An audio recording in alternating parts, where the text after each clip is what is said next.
We here in Utah are very privileged to have these folks from the Tea Party Express come and spend this evening with us.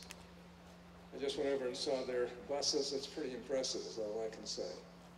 And I've known these good folks for a long time. Amy, you've led a, where did Amy go? Oh, there she is. Amy, you've led a great fight here, and you're doing it all across America.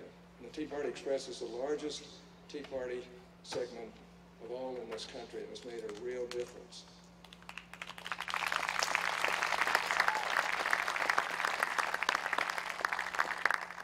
Mr. Kalugin is one of the great California leaders, and we really feel honored to have you here today. Mike Haller is going to speak to you in just a few minutes, and he did this book called The Constitution Made Easy. I hope all of you get one of these, because it would be a great thing. Now, I want you to know it is not true that I was there when Lincoln gave his Gettysburg Address. But some people think that maybe that is true. I don't know about that.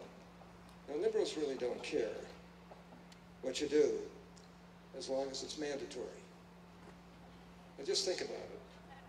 The president's been blaming the Tea Party for all of our problems, for the downgrade of this country, this country's credit rating. The president's been blaming the Tea Party because he doesn't have anywhere to go, and he's not much of a leader, and he doesn't come up with any programs that will help this country himself. It's just that simple.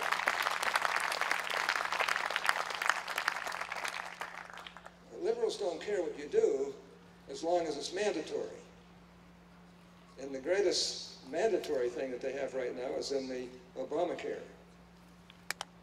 And just think about it. I was the one who raised the constitutional issue that the individual mandate was unconstitutional. It's now before the 11th Circuit Court of Appeals, which ruled 2-1. By the way, one of the judges was a Republican named Marcus, who voted against it, but 2-1, that individual mandate is unconstitutional. And I believe it's going to the Supreme Court. I don't believe it, I know it's going to the Supreme Court, and the Supreme Court has to make that decision. If the individual mandate is ruled unconstitutional, I don't know how Obamacare can survive, because that's how they get all the money, by forcing you to pay something that has never been done under the Commerce Clause in the history of this country. If they can, under the guise of the Commerce Clause, force you to pay for something you don't want to buy in an inactivity in commerce, something that's never been done before, then the federal government can do anything it wants to you. So this is an important issue. It's one of the most important constitutional issues we've had in years. And maybe, certainly for our times, in many respects, one of the most important.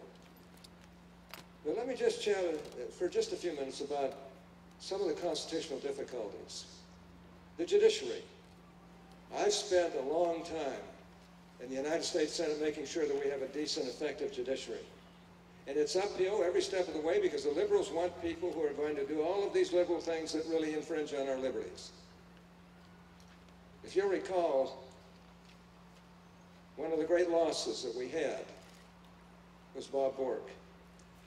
Bob Bork was probably the greatest legal mind I've met in all my time practicing law and working in the United States Senate.